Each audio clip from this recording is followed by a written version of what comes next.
नमस्कार साथियों। आज अपन संसद की विधायी प्रक्रिया के बारे में डिस्कस करेंगे। दोस्तों, ये तो आप जानते ही हैं कि संसद का जो प्रमुख कार्य है वो विधि या कानून का निर्माण करना ही है। संसद का जो प्रमुख कार्य है वो कानून का निर्माण करना है और भारतीय संविधान के अनुसार कानून निर्माण करने वाली भारत की जो सबसे बड़ी संस्था है वो संसद है। अब यहाँ पे जो कानून का निर्माण करती है संसद, वो कानून का निर्माण किस प्रक्रिया से किया जा सकता है उसके बारे में डिस्कस करेंगे। तो आप जानते हैं कि कानून निर्माण करने के लिए अपने सदन में विधेयक रखते हैं। वो विधेयक कितने प्रकार के होते हैं, सदन में कैसे प्रस्तुत करते हैं, कैसे उनको पारित किया जा सकता है और राष्ट्रपति उसके ऊपर क्या स्टैंड ले सकता है, किस प्रकार से उनको स्वीकार कर सकता है, किस प्रकार से उनको अस्वीकार कर सकता है और किस प्रकार से उनको पुनर्विचार के लिए लौटा सकता है। ये सभी बातें संसद की विधायी प्रक्रिया के तहत पढ़ी जाती हैं। तो आज हम संसद की विधायी प्रक्रिया के तहत 7-8 आर्टिकल्स हैं उनको डिस्कस करेंगे।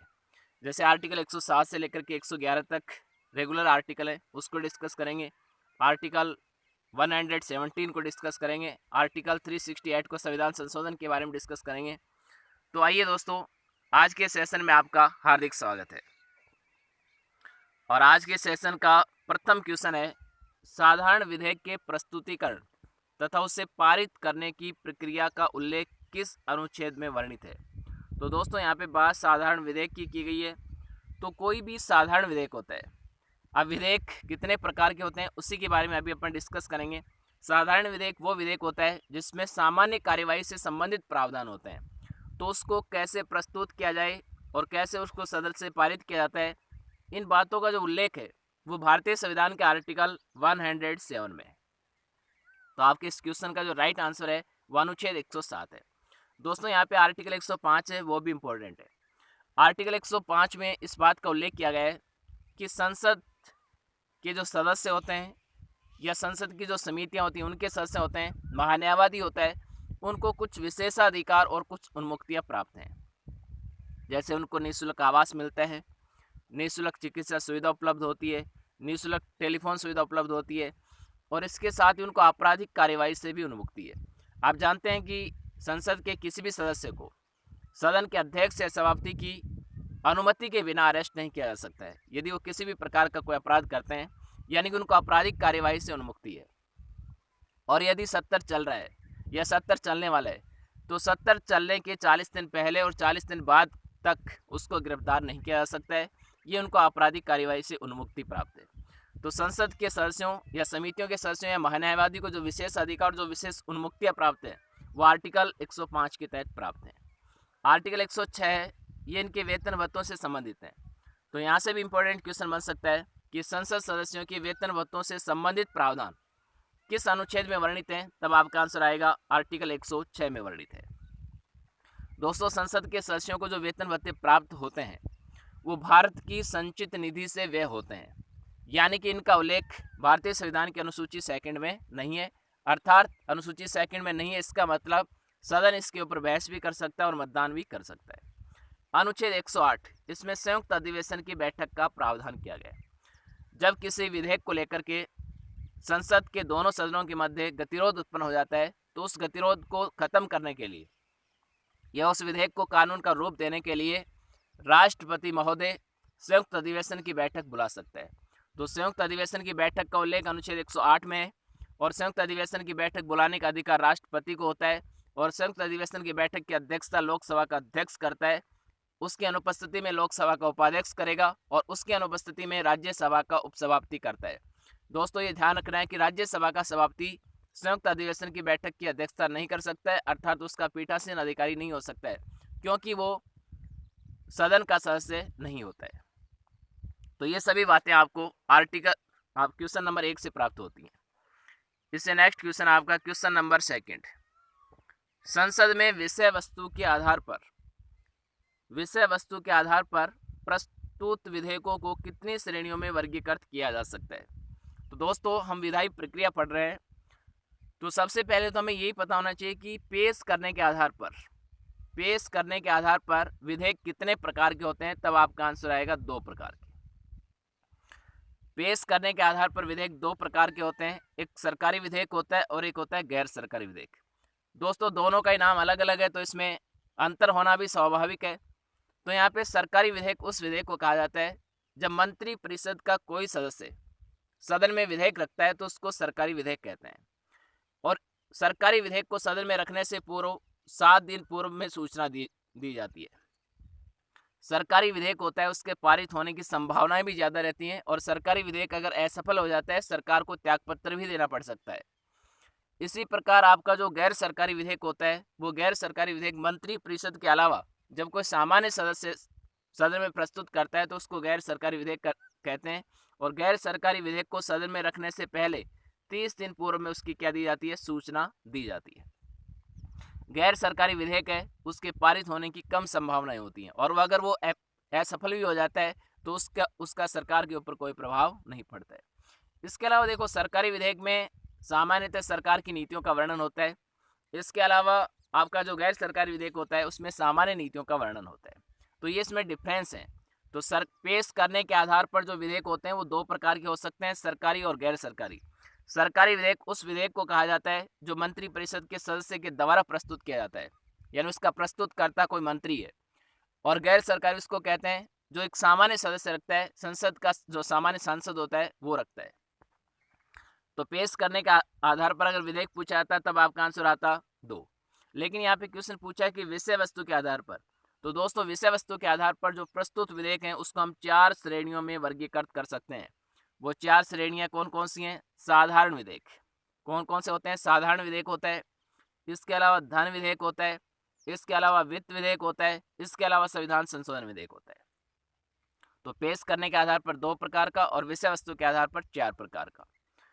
साधारण विधेयक, धन विधेयक, वित्त विधेयक और संविधान संशोधन विधेयक। दोस्तों, साधारण विधेयक क्या होता है? साधारण विधेयक में जो सामान्य कार्यवाही है उससे संबंधित प्रावधानों का उल्लेख होता है। वित्त विधेयक में वित्त से संबंधित प्रक्रियाओं का उल्लेख होता है। धन विधेयक भी इसके समान ही होता है, क्योंकि जितने भी धन विधेयक हैं वो सभी वित्त विधेयक का ही प्रकार होते हैं। लेकिन यहाँ पे जो वित्त विधेयक जो वो 2 भागों में वर्गीकृत हैं, वित्त विधेयक फर्स्ट और वित्त विधेयक सेकंड, जिसका उल्लेख आर्टिकल 117 में है। जबकि धन विधेयक का जो उल्लेख होता है, धन विधेयक का उल्लेख आर्टिकल 110 में है, क्योंकि धन विधेयक को 110 में परिभाषित किया गया है, जबकि 109 में धन विधेयक की क्या है? प्रक्रिया है, विशेष प्रक्रिया का उल्लेख है। इसी प्रकार साधारण विधेयक हमने अभी पढ़ा है कि साधारण विधेयक का उल्लेख 107 में। तो ये जो 4 श्रेणियां हैं, तो साधारण विधेयक को हम 107 में पढ़ते हैं, धन विधेयक को 110 में, और वित्त विधेयक को 117 फर्स्ट और थर्ड में। इसी प्रकार संविधान संशोधन विधेयक को अनुच्छेद 368 के तहत पढ़ा जाता है। तो इस प्रकार से आपके क्वेश्चन का राइट आंसर हो जाएगा 4, क्योंकि विषय वस्तु के आधार पर प्रस्तुत जो विधेयक होते हैं उसको हम 4 श्रेणियों में वर्गीकृत कर सकते हैं। लेकिन केवल पेश करने के आधार पर या प्रस्तुतिकरण के आधार पर पूछा जाता तब आपका आंसर आता 2। इससे नेक्स्ट क्वेश्चन है दोस्तों आपका क्वेश्चन नंबर 3। विधेयक के प्रस्तुतिकरण के आधार दृष्टि से कौन सा पाठन सबसे महत्वपूर्ण होता है? तो दोस्तों, हमारा संविधान भी एक कानूनी दस्तावेज है, और जब संविधान का निर्माण हुआ था तो संविधान सभा के सदस्यों के द्वारा संविधान का भी 3 बार वाचन किया गया था। प्रथम वाचन, द्वितीय वाचन और तृतीय वाचन। इसी प्रकार जब भी कोई कानून बनता है तो वो कानून का रूप लेने से पहले उसके 3 पाठन होते हैं। अपने विधेयक सदन में रखते हैं तो वो 3 चरणों से गुजरता है, प्रथम पाठन, द्वितीय पाठन और तृतीय पाठन। लेकिन यहाँ पे क्वेश्चन ये पूछा है कि विधेयक के प्रस्तुतिकरण की दृष्टि से कौन सा पाठन सबसे महत्वपूर्ण चरण है? तब इसका राइट आंसर होगा द्वितीय पाठन। प्रथम पाठन में क्या होता है? प्रथम पाठन में किसी भी प्रकार की विधेयक के ऊपर कोई चर्चा नहीं होती है, न तो कोई आम चर्चा होती है, न कोई विस्तृत चर्चा होती है। प्रथम पाठन का मतलब सिर्फ इतना ही है कि प्रस्तुतकर्ता के द्वारा विधेयक का प्रस्तुतिकरण और राजपत्र में उसका प्रकाशित होना।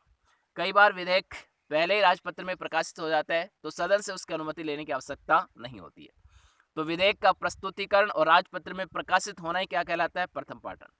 द्वितीय पाठन में उस विधेयक के ऊपर खंडवार अध्ययन किया जाता है, उसके ऊपर आम चर्चा की जाती है, साधारण बहस की अवस्था उसमें बनती है, उसके बाद उसमें मतदान होता है और सदन के सदस्यों को उसमें संशोधन करने का भी अधिकार होता है। तो कई बार नए खंड भी जुड़ जाते हैं, अगर वो संशोधन स्वीकार हो जाता है तो उसमें नया खंड भी शामिल हो जाता है। तो द्वितीय पाठन है वो प्रस्तुतिकरण की दृष्टि से बहुत ही महत्वपूर्ण पाठन है। इसमें सामान्यतः जैसे सदन की प्रवर समिति को सौंपा जा सकता है विचार करने के लिए, या दोनों सदनों की संयुक्त प्रवृत्ति को सौंपा जाता है, या जनता के आम विचार के लिए उसको छोड़ा जा सकता है। इस प्रकार से इसमें द्वितीय पाठन में खंडवार अध्ययन होता है, उसके बाद मतदान किया जाता है। तृतीय पाठन में दोस्तों किसी भी प्रकार का संशोधन नहीं होता है और न इसमें किसी भी प्रकार, इसमें केवल और केवल स्वीकार और अस्वीकार के बारे में पूछा जा सकता है कि कौन कौन ऐसे संसद के सदस्य हैं जो इस विधेयक के पक्ष में और कौन कौन ऐसे हैं जो इसके विपक्ष में। तो कई बार आप सुनते हैं कि इस विधेयक को ध्वनि मत से संसद के सदनों के द्वारा पारित कर दिया गया था। तो ध्वनि मत का मतलब यानी कि जो विधेयक उसके पक्ष में होते हैं वो हाँ कर देते हैं, जो पक्ष में नहीं होते हैं, विपक्ष में होते हैं, वो ना कर देते हैं, या फिर अगर असमंजस की स्थिति होती है तो मतदान भी करवा लिया जाता है। लेकिन तृतीय पाठन में किसी भी प्रकार का कोई संशोधन नहीं होता है, केवल स्वीकार और अस्वीकार की स्थिति ही बनती है और उसके बाद सदन अपने बहुमत से उसको क्या कर देता है, पारित कर देता है। तो इस प्रकार से यहाँ पे जो तृतीय पाठन है, तृतीय पाठन में केवल स्वीकार और अस्वीकार की स्थिति बनती है। तो इस प्रकार से 3 पाठन होते हैं, प्रथम पाठन, द्वितीय पाठन और तृतीय पाठन। कोई भी विधेयक हो, चाहे वो साधारण विधेयक हो, चाहे वो धन विधेयक हो, चाहे वित्त विधेयक हो, चाहे संविधान संशोधन विधेयक हो, 3 प्रकार की परिस्थितियां बनती हैं प्रत्येक विधेयक के लिए और सबसे महत्वपूर्ण इसमें है द्वितीय पाठन। इससे नेक्स्ट क्वेश्चन है क्वेश्चन नंबर 4। संयुक्त अधिवेशन की बैठक के संदर्भ में असंगत कथन कौन सा है? दोस्तों आप जानते हैं जब संसद के दोनों सदनों के मध्य किसी विधेयक को लेकर गतिरोध की स्थिति उत्पन्न हो जाती है तो उस स्थिति में राष्ट्रपति महोदय उस गतिरोध को खत्म करने के लिए या उसको कानून का रूप देने के लिए संयुक्त अधिवेशन की बैठक बुला सकता है। तो संयुक्त अधिवेशन की बैठक का उल्लेख भारतीय संविधान के कौन से आर्टिकल में है ये आप पढ़ चुके हैं, बहुत ही इंपॉर्टेंट आर्टिकल है, आर्टिकल 108।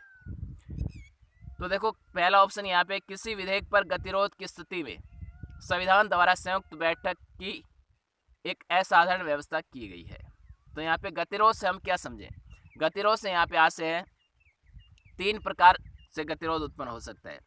पहला कारण ये हो सकता है गतिरोध का कि जब कोई एक सदन किसी विधेयक को पारित कर देता है और दूसरे सदन के पास उसको भेज देता है, लेकिन दूसरा सदन उसको अस्वीकार कर देता है। अगर उसने अस्वीकार कर दिया तो गतिरोध पैदा हो जाएगा। इसी प्रकार पहले सदन ने विधेयक को पारित किया और दूसरे सदन ने उसको पुनर्विचार के लिए भेजा, कुछ संशोधन किए, लेकिन पहला सदन उन संशोधनों को स्वीकार करने में सक्षम नहीं है, उनको स्वीकार नहीं करता है, तो भी गतिरोध की स्थिति उत्पन्न हो सकती है।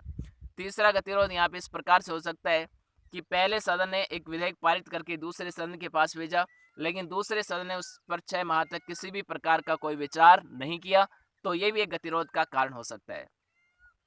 तो कोई भी विधेयक होता है जब उसके ऊपर संसद के दोनों सदनों के मध्य किसी भी आधार पर जो कोई मतभेद होता है या गतिरोध होता है, उस स्थिति को सुलझाने के लिए हमारे संविधान में एक व्यवस्था की गई है कि संयुक्त बैठक की एक असाधारण व्यवस्था की गई है। जो साधारण व्यवस्था नहीं, असाधारण व्यवस्था का मतलब ऐसी विशेष परिस्थिति में ऐसी व्यवस्था की जाती है और ये संयुक्त अधिवेशन की बैठक बुलाने का अधिकार राष्ट्रपति को होता है।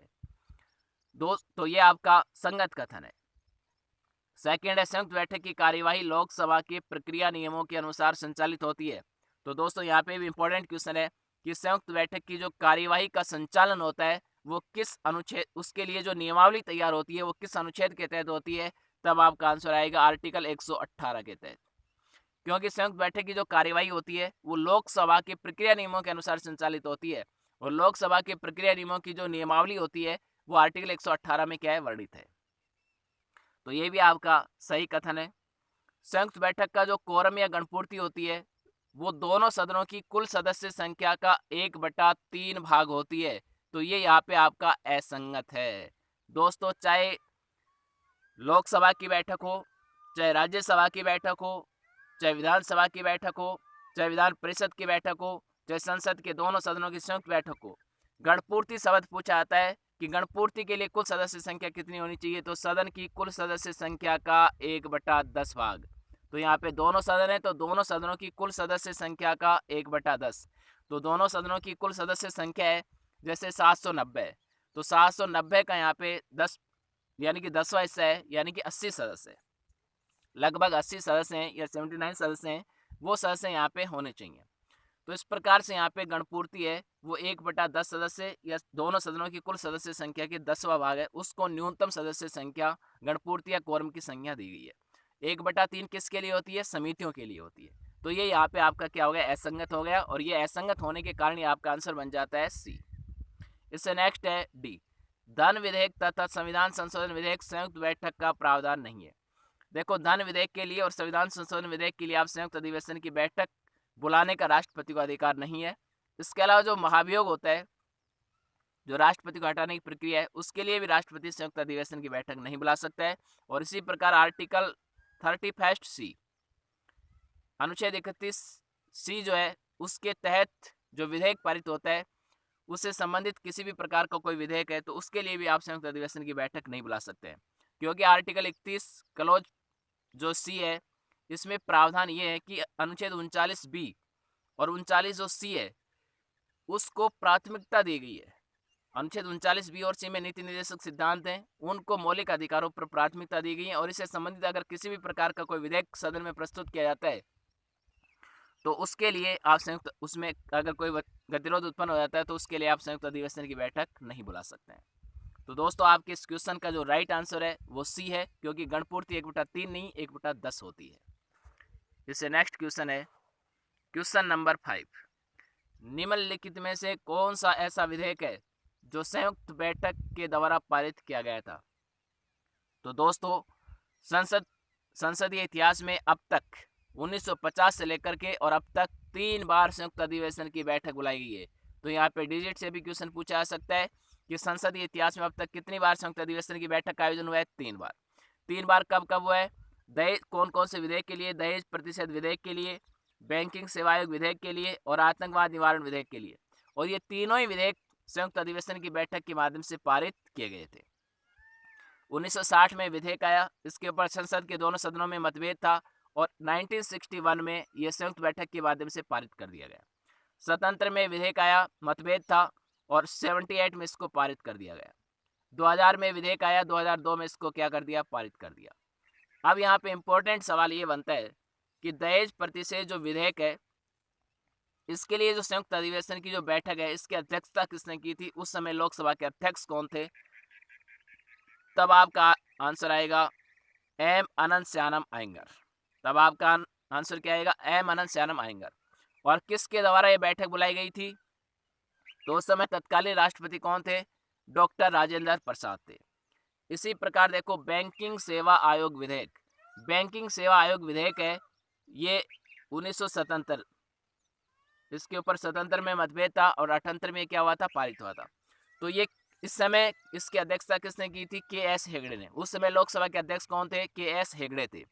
और राष्ट्रपति की बात की जाए तो राष्ट्रपति यहाँ पे कौन थे? नीलम संजीव रेड्डी, क्योंकि स्वतंत्र से और 82 तक कौन थे? नीलम संजीव रेड्डी थे। आतंकवाद निवारण विधेयक की अगर बात की जाए तो आतंकवाद निवारण विधेयक 2000 में आया था और इसके ऊपर जो संयुक्त अधिवेशन की बैठक बुलाई गई थी, वो किस राष्ट्रपति के द्वारा बुलाई गई थी? तो तब आपका आंसर आएगा एपीजे अब्दुल कलाम। लेकिन दोस्तों, आप ध्यान रखना है, एपीजे अब्दुल कलाम का कार्यकाल जुलाई से शुरू होता है, 25 जुलाई 2002 से लेकर के और 24 जुलाई 2007 तक। लेकिन यहाँ पे इससे पहले कौन थे? के आर नारायणन। तो इसके राष्ट्रपति कौन थे? के आर नारायणन। और इसकी अध्यक्षता किसने की थी? पीएम सईद ने। तो एकमात्र लोकसभा उपाध्यक्ष जिसने संयुक्त अधिवेशन की बैठक की अध्यक्षता की थी, तब आपका आएगा पीएम सईद। क्योंकि यहाँ पे जीएमसी बालियोगी है, उसकी हवाई दुर्घटना में मृत्यु हो गई थी, जिसके कारण लोकसभा के अध्यक्ष ने इसकी अध्यक्षता नहीं की थी। इसकी अध्यक्षता किसने की थी? उपाध्यक्ष ने। और वो उपाध्यक्ष कौन थे? पीएम सैयद थे। तो इसी प्रकार मार्च 2002 में इसकी संयुक्त अधिवेशन की बैठक जो थी आतंकवाद निवारण विधेयक पर, उसकी अध्यक्षता पीएम सईद के द्वारा की गई थी। इसमें यहाँ पे एक इम्पोर्टेंट क्वेश्चन ये भी बनता है कि जो संयुक्त बैठक है, अब तक जो 3 संयुक्त अधिवेशन की बैठक हुई हैं, वो तीनों बैठकों में मतदान करने वाले संसद के एकमात्र सदस्य कौन थे? अटल बिहारी वाजपेयी। अटल बिहारी वाजपेयी ने पहली, दूसरी और तीसरी तीनों संयुक्त अधिवेशन की जो बैठक आयोजित हुई है, तीनों में अपना मतदान किया। तीनों समय संसद में क्या थे? सदस्य थे। तो ये भी आपको ध्यान रखना है। दोस्तों, यहाँ पे इंपॉर्टेंट सवाल ये भी बन जाता है कि अगर ये संयुक्त अधिवेशन की बैठक के द्वारा पारित किए गए, तो इसको किस प्रकार का बहुमत चाहिए? तो बहुमत तात्कालिक बहुमत चाहिए। तात्कालिक साधारण बहुमत, यानी कि उस समय संसद के दोनों सदनों के कुल कितने सदस्य उपस्थित हैं, कितने सदस्य प्रेजेंट हैं और कितनों ने वोट किया है, यानी उपस्थित और मतदान करने वाले का 50% + 1। तो इस बहुमत से इसको क्या किया जाता है? पारित किया जाता है। तो ये बात भी आपको ध्यान रखनी है। तो साधारण बहुमत से इसको पारित किया जाता है, उपस्थित और मतदान करने वाले का साधारण बहुमत, न कि सदन की कुल सदस्य संख्या का साधारण बहुमत। ये आपको ध्यान रखना है। इससे नेक्स्ट क्वेश्चन है क्वेश्चन नंबर 6। निम्नलिखित में से कौन सा प्रावधान अनुच्छेद 109 से संबंधित नहीं है। दोस्तों आप जानते हैं कि अनुच्छेद 109 में धन विधेयक की विशेष प्रक्रिया का उल्लेख है और आपसे पूछा है कि इसमें नहीं है, तो कौन सी धन विधेयक की विशेष प्रक्रिया नहीं है वो आपको बताना है। तो देखो, धन विधेयक अपन केवल लोकसभा में ही प्रस्तुत कर सकते हैं। तो ये क्वेश्चन भी पूछा जा सकता है फैक्ट के रूप में भी, धन विधेयक को किस सदन में प्रस्तुत किया जाता है, लोकसभा में। तो ये इसकी विशेष प्रक्रिया है, तो ये तो आपका क्या है, सही है। राज्यसभा धन विधेयक को अधिकतम कितने समय के लिए रोक के रख सकती है, 14 दिन के लिए। अगर 14 दिन के अंदर राज्यसभा है तो उसके ऊपर स्वीकृति दे देती है, या फिर उसके ऊपर कोई भी विचार नहीं करती है, तो 15वें दिन वो राज्यसभा से उसी रूप में पारित समझ लिया जाता है जिस रूप में लोकसभा ने उसको पारित किया था। तो ये भी आपकी यहाँ पे धन विधेयक की विशेष प्रक्रिया है। धन विधेयक को लोकसभा का अध्यक्ष प्रमाणित करता है तथा यह उसका अंतिम निर्णय होता है। दोस्तों ये धन विधेयक की विशेष प्रक्रिया नहीं है, ये धन विधेयक की परिभाषा बताता है कि कोई विधेयक धन विधेयक है या नहीं है। इसको प्रमाणित करने की जो शक्ति होती है वो लोकसभा के अध्यक्ष के पास होती है, और ये इसका अंतिम निर्णय का यहाँ पे आशय कि इसको आप न्यायालय में चैलेंज नहीं कर सकते हैं। तो आपका राइट आंसर क्या हो जाएगा, सी हो जाएगा, क्योंकि यह धन विधेयक की विशेष प्रक्रिया का भाग नहीं है, यह धन विधेयक की परिभाषा को उल्लेखित करता है। और यहाँ पे लास्ट ऑप्शन है उपयुक्त सभी, तो आपका राइट आंसर क्या हो गया, सी हो गया। इससे नेक्स्ट क्वेश्चन है क्वेश्चन नंबर 7। क्वेश्चन नंबर 7 में ये प्रावधान है कि निम्नलिखित में से कौन सा प्रावधान अनुच्छेद 110 से संबंधित है। तो दोस्तों 110 में परिभाषा है, तो धन विधेयक राष्ट्रपति की पूर्व सहमति से ही सदन में प्रस्तुत किया जाता है। तो ये धन विधेयक की परिभाषा बताई जा रही है कि अगर वो धन विधेयक है तो राष्ट्रपति से पहले सहमति लेनी पड़ेगी, फिर सदन में प्रस्तुत करना पड़ेगा। तो ये आपकी परिभाषा उसी को बता रहा है, तो ये सही है। देखो यहाँ पे एक नया सवाल भी बनता है कि ऐसे कौन से विधेयक हैं जिसको राष्ट्रपति की पूर्व सहमति के बाद ही सदन में रखा जाता है। तो एक तो धन विधेयक है, एक विनियोग विधेयक है जो धन विधेयक का ही प्रकार है, और एक वित्त विधेयक फर्स्ट है। वित्त विधेयक सेकंड नहीं है, ये ध्यान रखना है। वित्त विधेयक फर्स्ट, धन विधेयक, विनियोग विधेयक, और राज्य के नाम या सीमा में परिवर्तन से संबंधित विधेयक होता है, उसको भी सदन में रखने से पहले राष्ट्रपति की पूर्व सहमति ली जाती है। तो ये भी आपको ध्यान रखना है। किसी कर का अधिरोपण करना, उसको लगाना, उसको हटाना, उसमें परिवर्तन करना, कम करना, परिवर्तन करना या विनियमित करना, ये सभी जो बातें होती हैं किसी भी कर से संबंधित है, परिवर्तन होता है, वो भी आर्टिकल 110 से ही संबंधित है, क्योंकि वो भी धन विधेयक को परिभाषित करता है। भारत की संचित निधि का उल्लेख आर्टिकल 266 में, आकस्मिक निधि का 267 में। तो इनमें धन की जमा या निकासी से संबंधित कोई विधेयक होता है तो वो भी अनुच्छेद 110 को परिभाषित करता है। तो यहाँ पे ये सारे के सारे अनुच्छेद 110 से क्या है, संबंधित हैं। तो आपका राइट आंसर हो जाएगा डी। इससे नेक्स्ट क्वेश्चन है आपका क्वेश्चन नंबर 8, और क्वेश्चन नंबर 8 में आपसे पूछा गया है कि भारत के राष्ट्रपति को अनुच्छेद 111 के तहत कौन सा वीटो पावर प्राप्त नहीं है। दोस्तों आप जानते हैं कि कोई भी विधेयक जब संसद के दोनों सदनों से अपने बहुमत से पारित होकर के राष्ट्रपति के पास पहुंचता है, राष्ट्रपति की स्वीकृति के लिए पहुंचता है, तो राष्ट्रपति वहां पे कई प्रकार के स्टैंड ले सकता है। तो राष्ट्रपति को किसी भी विधेयक पर जो वीटो पावर है वो किस अनुच्छेद के तहत प्राप्त है, यहाँ से क्वेश्चन बन सकता है। आपका आंसर आएगा अनुच्छेद 111 के तहत। यहाँ से भी क्वेश्चन बन सकता है कि अनुच्छेद 111 के तहत राष्ट्रपति को कितने प्रकार के वीटो पावर प्राप्त हैं, तब आपका आंसर आएगा 3 प्रकार के। अब ये 3 प्रकार के आपको याद हैं तो आप बता सकते हैं कि कौन सा नहीं है। तो देखो, भारत के राष्ट्रपति को अत्यंतिक वीटो प्राप्त है, निलंबनकारी वीटो प्राप्त है, और पॉकेट वीटो प्राप्त है। विशेषित वीटो भारत के राष्ट्रपति को प्राप्त नहीं है, ये अमेरिका के राष्ट्रपति को प्राप्त है। दोस्तों अत्यंतिक वीटो का मतलब यहाँ पे है यानी कि अस्वीकृति देना, और सामान्यतः अत्यंतिक वीटो का प्रयोग गैर सरकारी विधेयक के लिए किया जाता है। सामान्यतः वर्ड है, यानी कि सरकारी विधेयक के लिए भी किया जा सकता है विशेष परिस्थिति में। और वह विशेष परिस्थिति कौन सी होती है, जब कोई विधेयक लोकसभा में रखा जाता है, लोकसभा उसको पारित कर देती है, और उसके बाद राज्यसभा में रखा जाता है, राज्यसभा उसके ऊपर कोई विचार नहीं करती है, उससे पहले लोकसभा भंग हो जाती है। तो क्यों, आप जानते हैं कि लोकसभा एक अस्थायी सदन है, तो वो विधेयक वहीं पे क्या हो जाता है, समाप्त हो जाता है। तो राष्ट्रपति जैसे ही नई लोकसभा गठन होगा तो वहाँ पे अगर नई सरकार का अगर मंत्रिपरिषद चाहे तो उसको कानून बनवा भी सकता है और नहीं भी बनवा सकता है। तो उस स्थिति में राष्ट्रपति उसके लिए वीटो पावर का प्रयोग कर सकता है।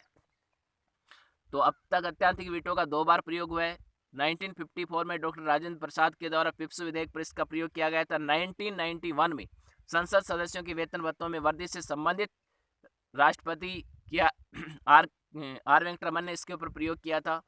तो यहाँ पे आर वेंकटरमन ने जो संसद सदस्यों के वेतन भत्तों में वृद्धि से संबंधित जो प्रयोग किया था वो सरकारी विधेयक था।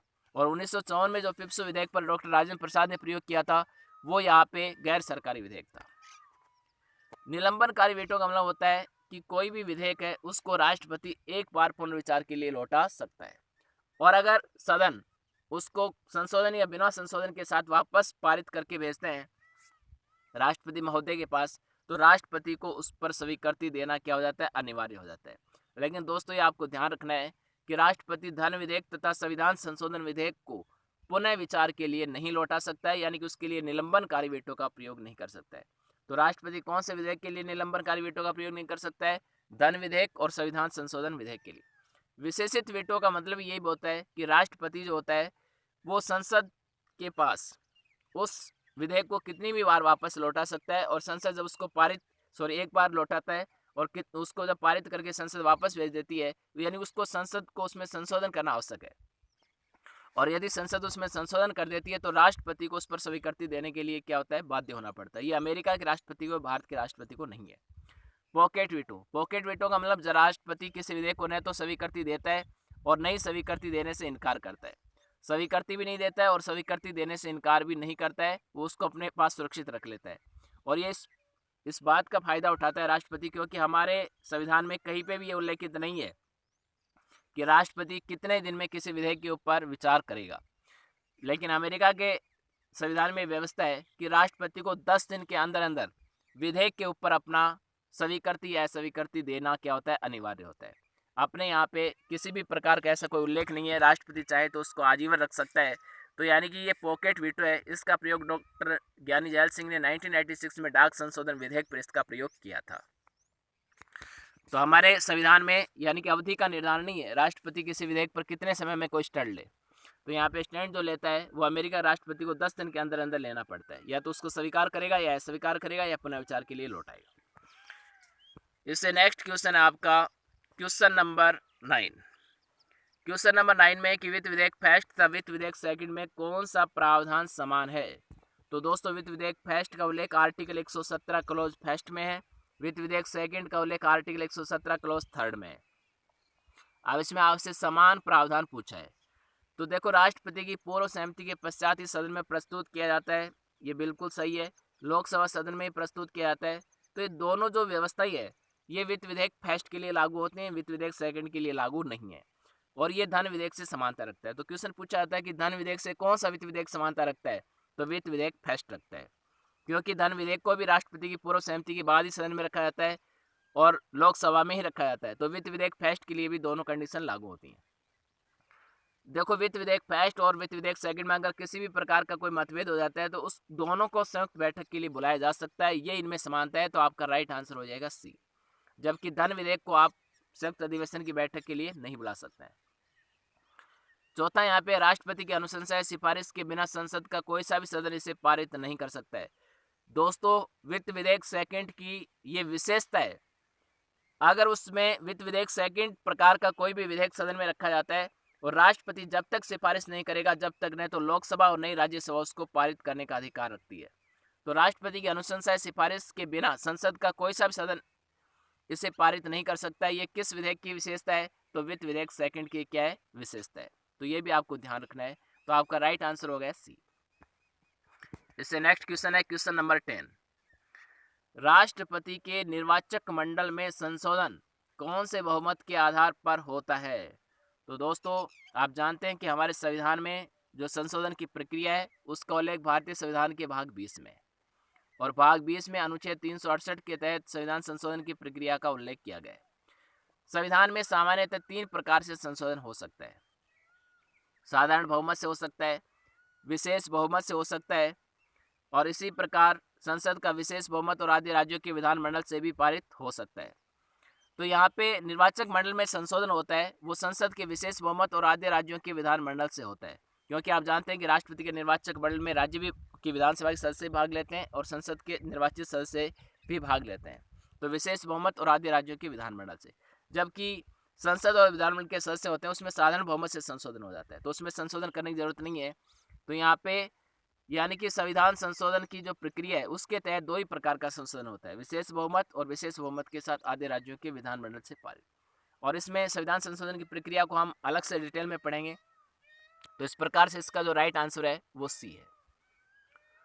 तो बहुत बहुत शुक्रिया दोस्तों, आपका धन्यवाद।